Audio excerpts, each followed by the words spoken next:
do bunnies and money have in common, aside from the fact that they rhyme? Well, they rhyme.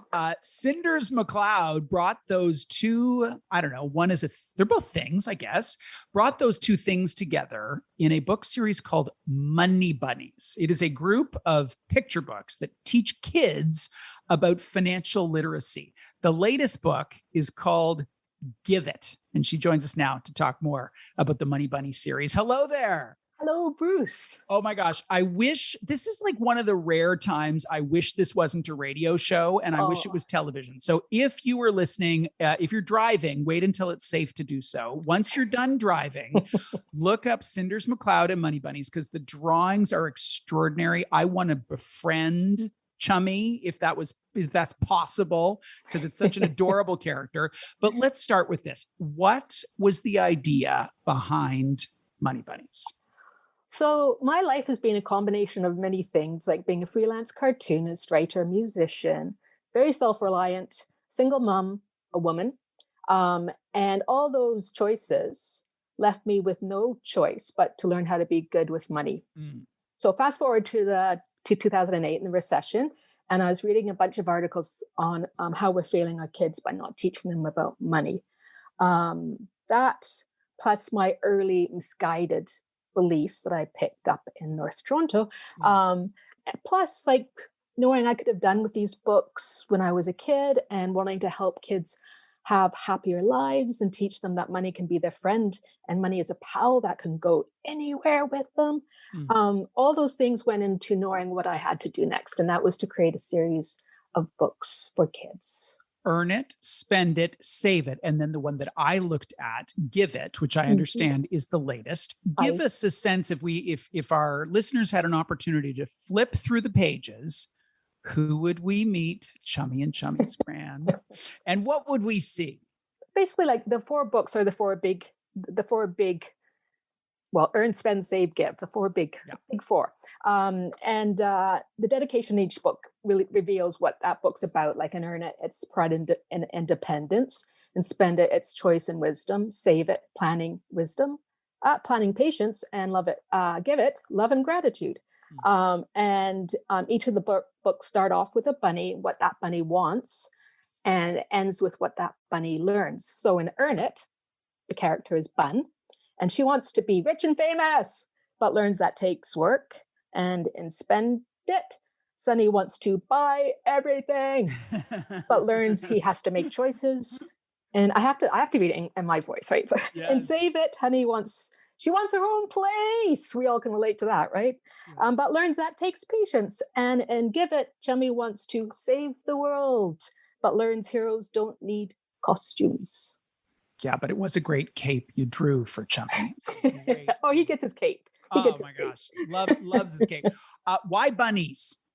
I think it started off, I was buying Christmas presents in a local shop in Leslieville, and there were these really sweet upcycled like wool jumper bunnies. And I was thinking about the characters that time, and I just thought, why not bunnies? And then I thought, well, bunnies are cute and they're so not threatening, and like this can be a scary world, and we don't want to terrify our little bunnies. So I thought, let's start with bunnies, and money rhymed with bunny, and that was a good start.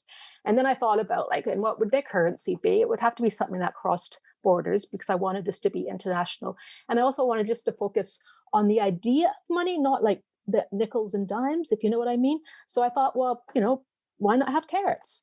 That's something that bunnies value. So that could be the bunny currency. You talked about your upbringing. What about your upbringing, in hindsight, is a disconnect to the values that you're bringing to life in this series? Oh, wow. Yeah. Big disconnect. Like there's a lot of good in my childhood, but I grew up, I guess you could say I grew up out of on the wrong side of the tracks, but not the wrong side of the tracks, but that's how I perceived it as a kid. So I had a lot of very difficult early childhood memories. Like most of my friends came from very wealthy homes, and my best friend and her family, the same.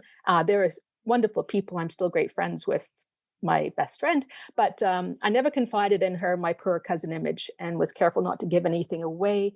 And when my parents split up, I didn't tell her for a year.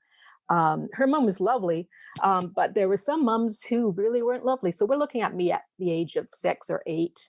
And after one play date, one mom drove me home. I was in the back seat with her daughter. And we got near a street. I said, turn left here. And she said, don't you mean right? And I said, no, left. And I knew what she was thinking, like this little kid's brain. Was thinking like she knows that the street on the right of Yonge Street at that point, it's still there. It's still there. It was the road with mansions. And she assumed I lived there. And so I assured her, no, turn left here. We drove up my street. I said, stop here. Uncomfortable silence. And then my friend whispered, your house is very small. And it just gutted me. I mean, that was like for whatever self-worth I was trying to build on my own, it was just gone at that point. So that really like made me think, I don't want, I want this to be out in the open. I mean, I think it's no coincidence that I started my professional life as a political cartoonist and wanting to write injustices. That was a lot of the thinking that went behind. Like I knew how much I thought about money when I was a little kid. And I know kids think about money. And just because they don't talk about it doesn't mean they're not thinking about it. And we as caregivers really have to be so super aware and so super sensitive because everything we say has meaning, and help kids in this journey. Like, for example, I was curious about like the idea of birthrights. And I looked up online. There was a United Nations reference to the 3 Ps, which were protection, provision, and participation. And I thought that's really a good way of looking at why we should teach our children about money, because we want to help like protect and provide and participate with them. And we also want to teach them to do the same for themselves. So it's really a lot about teaching children how to articulate what they want to do and work out how to get there. Yes. One of the dynamics that you've highlighted here is the mindset or the attitudes that the reader brings to the book. And the books, there's nothing threatening about them. They're just delightful. But I think we can both imagine for some parents, it's going to dredge up other things that if it was only just reading the book, it would be fine. It's, now they've got questions. And now they're asking me about other things. And what wisdom do you have for the reader in filling in some of those conversations that happen outside of the pages that you've so beautifully created? Oh, well, first of all, trust yourself. You're pretty smart. I know you are.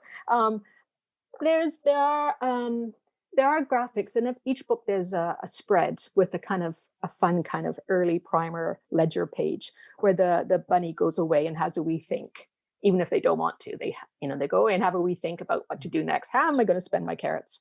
I've learned that quite a few parents actually copy those charts, so to speak, and use them in real life with counters and go through those lessons with their kids in a very practical way. But also, like if you need extra help, at the time of when COVID hit last year, I wanted to do my small bit to help parents and teachers and homeschooling. And so I worked on a bunch of activity sheets, which you can download free on my moneybunnies.com website. So those are there to help as well. I think the main thing is to just be aware, watch for clues. Like if the child brings, don't necessarily force ideas on a child. If they ask something, then their brain's starting to gear up to have that conversation. The clues sometimes come in questions, but they can also come in unspoken concerns. Like when I was a kid, I knew those brown letters. That's what I called them, like the brown letter monsters. I knew those bills that were piling up on my parents' shelf by the door. They meant something, and they made my parents anxious. And I actually took that I knew I couldn't even speak to my mom and dad about that. So I took it to a trusted, lovely neighbor and told her my concern. My parents are worried about these brown envelopes and having no idea what they were. Unfortunately, the neighbor told my mom. I think she was worried that I was worried. Yes. And my mom got quite mad at me. So that was another teaching, which is you don't talk about money, but please talk about money. Please. Like better it's out there and we're working on it and it will make mistakes.